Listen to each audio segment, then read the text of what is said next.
আজ 25শে বৈশাখ, কবিগুরু রবীন্দ্রনাথ ঠাকুরের জন্মদিন।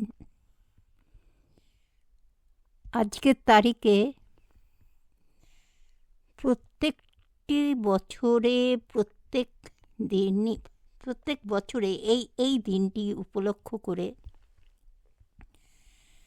আমি আমার বাড়িতে, স্বদেশে থেকে আমার বাড়িতে কবিগুরুর প্রতি আমার শ্রদ্ধা, ভক্তি, ভালোবাসা নিবেদন করি। কিছু সামান্য 2-4 কথার মাধ্যমে বা 2-1টি কবিতার মাধ্যমে, উনারই লেখা কবিতা গঙ্গা জলে গঙ্গা পুজোর মতো কবিতা দিয়ে, সাথে মিঠুর 2-1টি গান দিয়ে। কিন্তু এই বছর আমি আছি আমার নিজের জায়গা থেকে অনেক দূরে, বিদেশে, অস্ট্রেলিয়াতে। সেখানে খুব সমারোহ করে সম্ভব না হলেও মন চেয়েছিল, তাই কিছুটা করতে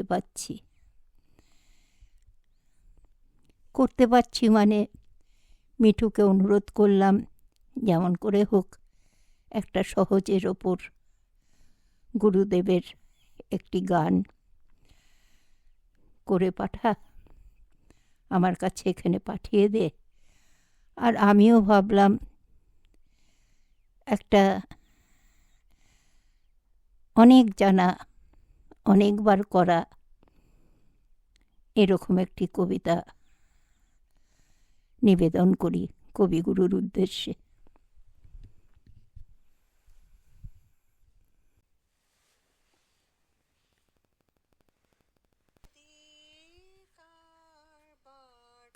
জন্মের প্রথম শুভক্ষণ, হে নূতন দেখা দে কারবার, জন্মের প্রথম শুভক্ষণ, হে নূতন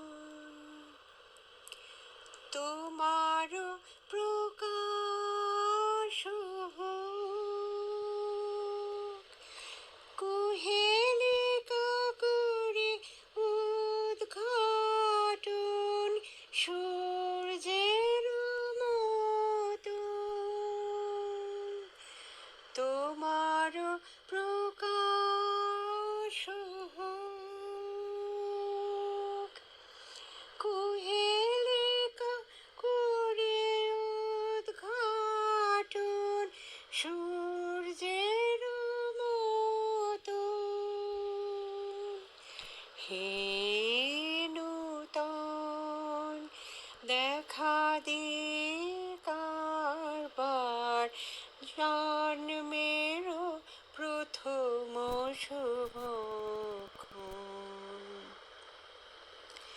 রিক্ত তার বুক ভেদে আপনারে করো উন্মোচন, রিক্ত তার বুক ভেদে আপনারে করো উন্মোচন, ব্যক্ত হোক জীবনের জয়, ব্যক্ত হোক তোমা মাঝে অসীমের চির বিষয়, ব্যক্ত হোক জীবনের জয়, ব্যক্ত হোক তোমা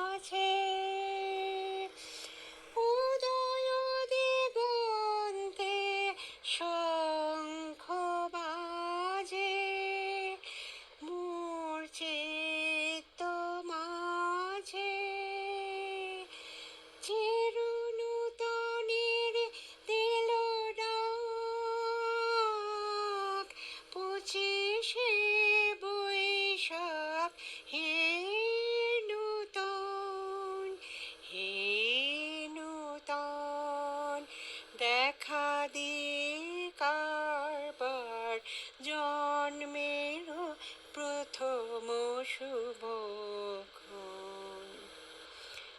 হে নূতন।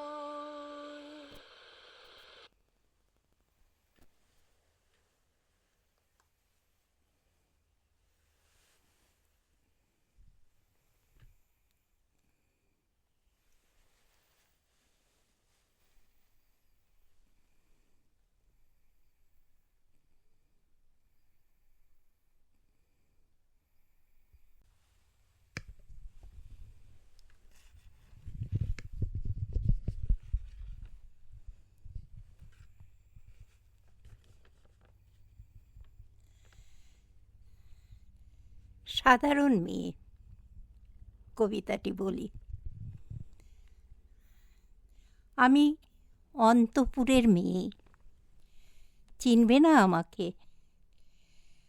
তোমার শেষ গল্পের বইটি পড়েছি শরৎবাবু, বাসি ফুলের মালা।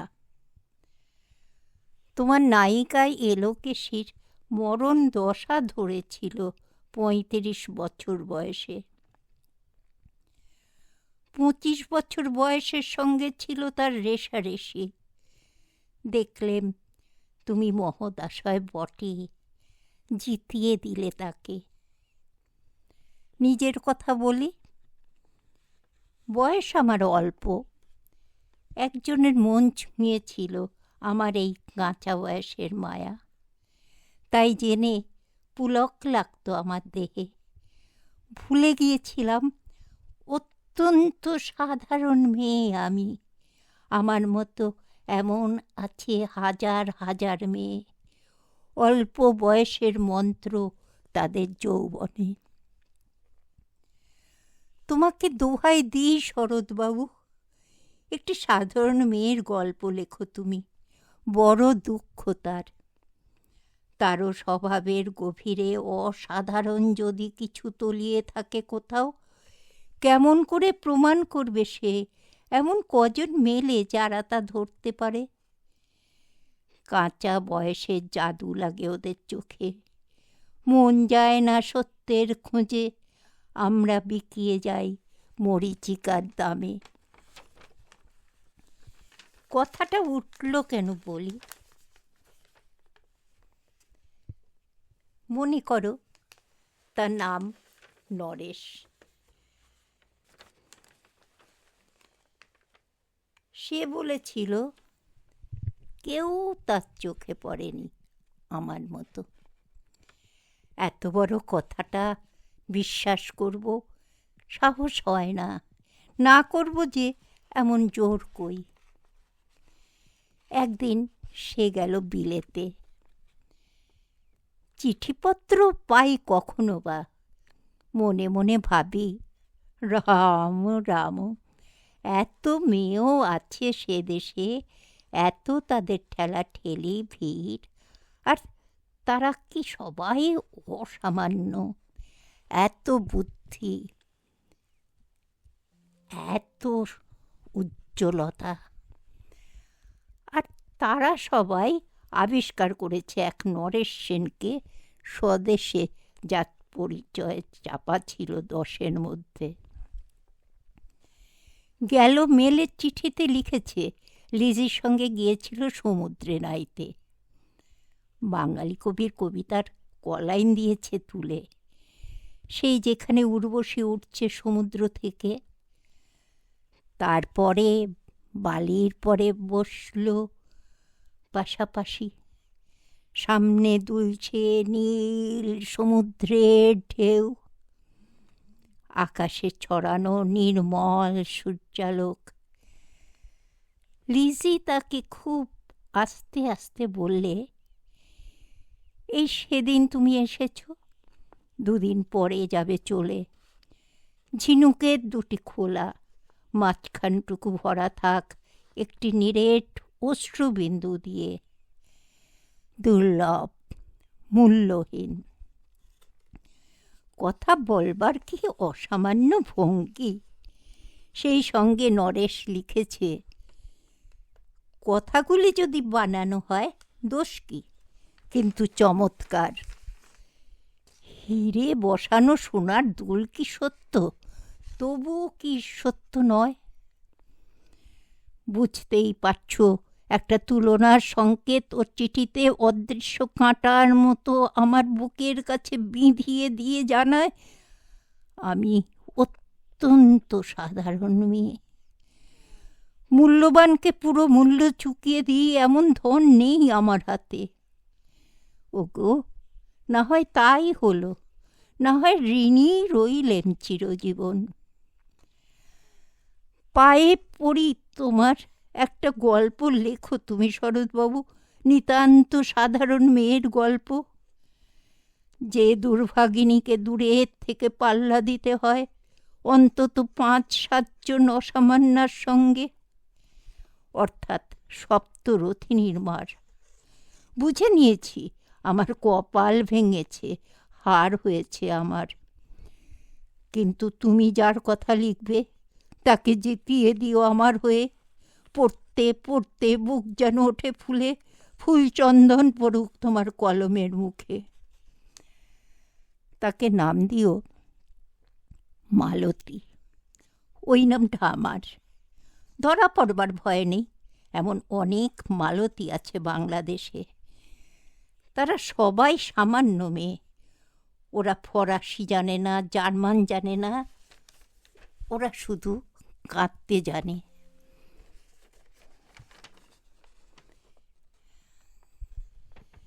কি করে জিতিয়ে দেবে? উচ্চ তোমার মন, তোমার লেখনী মহীয়সী। তুমি হয়তো ওকে নিয়ে যাবে ত্যাগের পথে, দুঃখের চরমে, শকুন্তলার মতো। দয়া করো আমাকে, নেমে এসো আমার সমতলে। বিছানায় শুয়ে শুয়ে রাত্রির অন্ধকারে দেবতার কাছে যে অসম্ভব বর মাগি, সে বর আমি পাব না। কিন্তু পায় যেন তোমার নায়িকা।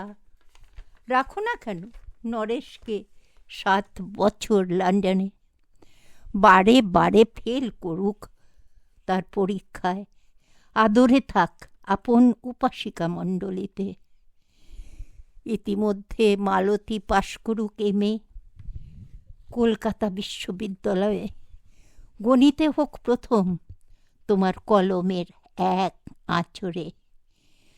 কিন্তু ওইখানেই যদি নামো, তোমার সাহিত্য সম্রাট নামে পড়বে কলঙ্ক। আমার দশা যাই হোক, খাটো করো না তোমার কল্পনা। তুমি তো কৃপণ নও বিধাতার মতো। মেয়েটাকে পাঠিয়ে দাও ইউরোপে। সেখানে যারা জ্ঞানী, যারা বিদ্বান, যারা বীর, যারা কবি, যারা শিল্পী, যারা রাজা, দল বেঁধে আসুক ওর চারদিকে। শুধু বিদুষী বলে নয়, নারী বলে। জ্যোতির্বিদের মতো আবিষ্কার করুক ওকে। ওর মধ্যে যে বিশ্ববিজয়ী জাদু আছে, ধরা পড়ুক তার রহস্য। মূঢ়ের দেশে নয়, যে দেশে আছে সমঝদার, আছে দরদি, আছে ইংরেজ, জার্মান, ফরাসি। মালতীর সম্মানের জন্য সভা ডাকা হোক না, বড় বড় নামজাদার সভা। মনে করা যাক সেখানে বর্ষণ হচ্ছে মুষলধারে চাটুবাক্য, মাঝখান দিয়ে সে চলেছে অবহেলায়, ঢেউয়ের উপর দিয়ে যেন পালের নৌকো। ওর চোখ দেখে ওরা করছে কানাকানি। সবাই বলছে ভারতবর্ষের সজল মেঘ আর উজ্জ্বল রৌদ্র মিলেছে ওর মোহিনী দৃষ্টিতে। এইখানে জনান্তিকে বলে রাখি, সৃষ্টিকর্তার প্রসাদ সত্যিই আছে আমার চোখে। বলতে হলো নিজের মুখেই, এখনো কোনো ইউরোপীয় রসজ্ঞের সাক্ষাৎ ঘটেনি কপালে। নরেশ এসে দানাক সেই কোণে, আর তার সেই অসামান্য মেয়ের দল। আর